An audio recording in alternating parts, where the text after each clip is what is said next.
Nous allons donc voir cette notion d'indépendance à travers un exemple. Alors, considérons donc le G d'un D équilibré à 6 faces, numéroté de 1 à 6.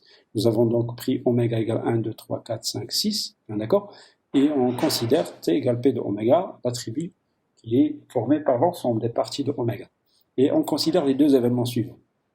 L'événement A qui est 1, 2, 3 et l'événement B qui est 2, 6. Puis, puisque maintenant le D est équilibré, ça veut dire que chaque face possède la même chance. Ici, la probabilité qu'on avait déjà définie sur un D équilibré, c'est P de K égale du singleton K égale 1 sixième, quel que soit K appartenant à oméga.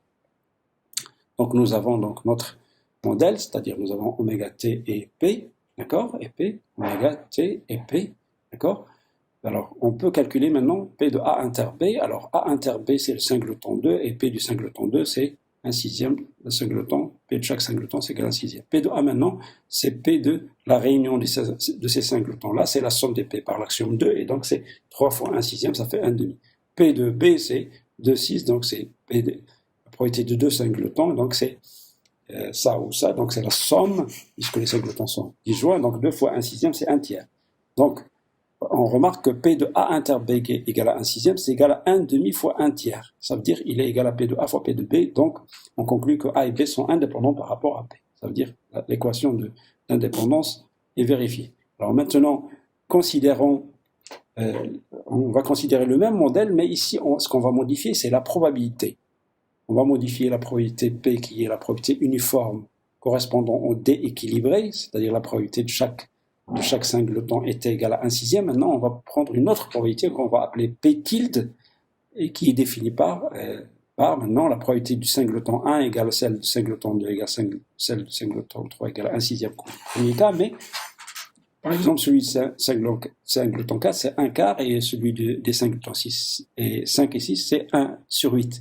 Donc, ça veut dire que notre D, il est truqué, il n'est pas équilibré. Voilà donc une nouvelle probabilité définie sur ce D-là. D'accord? Donc, on donne donc le nouveau espace, c'est le même oméga de tout à l'heure, le même T, mais à la place de P maintenant, on a un P tilde, et on va vérifier est-ce que les deux événements définis avant, hein, d'accord, A et B, est-ce qu'ils restent indépendants maintenant par rapport à ce P tilde, à cette nouvelle probabilité.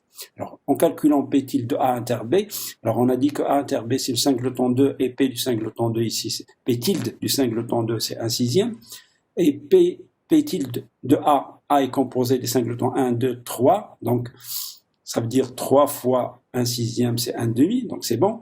Et maintenant, P de 4, P tilde de 4, il est composé, le B il est composé du 2 et du 6. Alors le 2, il possède un poids de 1 sixième, et le 6, un poids de 1 huitième. Donc 1 sixième plus 1 huitième, ça donne 7 sur 24. Alors on remarque que maintenant, P tilde de A inter B, il vaut 1 sixième, qui est différent maintenant de 1 demi fois 7 sur 24. Ça veut dire qu'il est différent de P de A tilde fois P tilde de A fois P tilde de B. Ça veut dire P tilde de A inter B est différent, qui vaut 1 sixième, est différent de ça qui vaut P tilde de A fois P tilde de B. Donc l'équation d'indépendance n'est pas vérifiée pour A et B, pour les deux mêmes événements que tout à l'heure, n'est pas vérifiée pour la nouvelle probabilité P tilde. C'est pour ça qu'on dit indépendance par rapport à P. Maintenant, notre A et B ne sont pas indépendants par rapport à P tilde. Alors maintenant, une fois on a défini une probabilité, on a donné des exemples, maintenant on va définir, et on a défini aussi la notion d'indépendance, maintenant on va définir la notion de probabilité conditionnelle. Soit oméga TP un espace probabilisé, et on considère un B dans T, c'est-à-dire un événement quelconque de T, mais il faut que sa probabilité soit non nulle. D'accord? Donc on va fixer un événement tel que sa probabilité soit non nulle.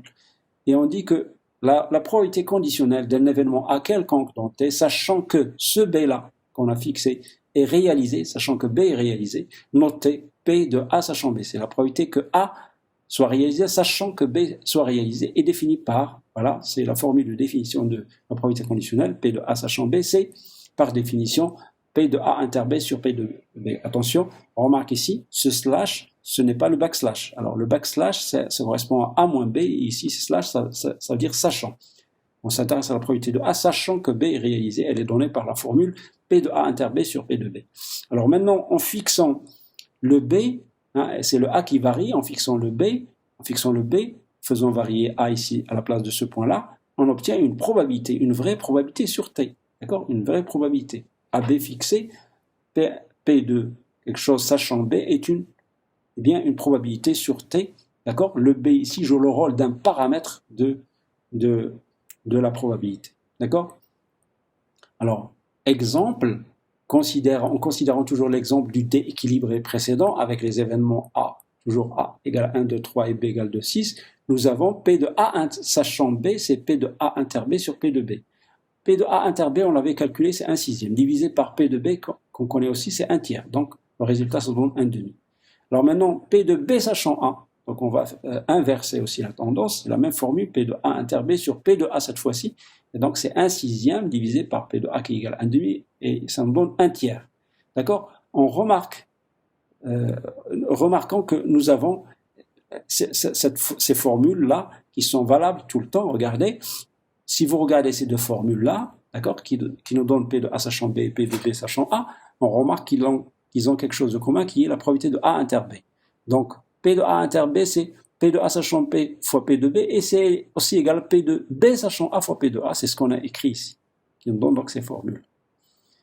Alors, maintenant, quel est le lien de la notion d'indépendance avec la probabilité conditionnelle? C'est ce qu'on va faire ici. Nous avons A et B indépendants, donc A et B indépendants, c'est équivalent à P de A sachant B égale P de A. C'est équivalent aussi à P de B sachant A égale P de B.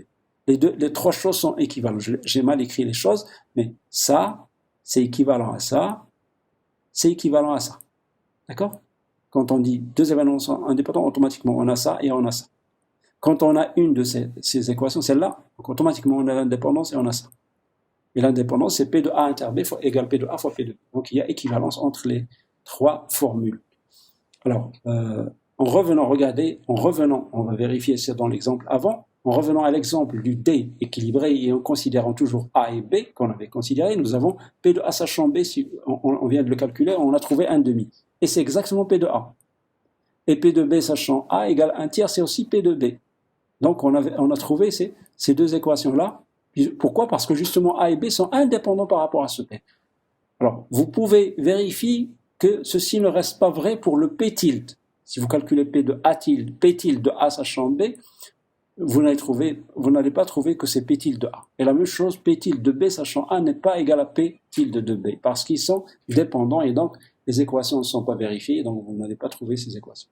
Voilà. Donc ça signifie ici l'indépendance, c'est soit ça, soit A inter B, ils sont équivalents. D'accord?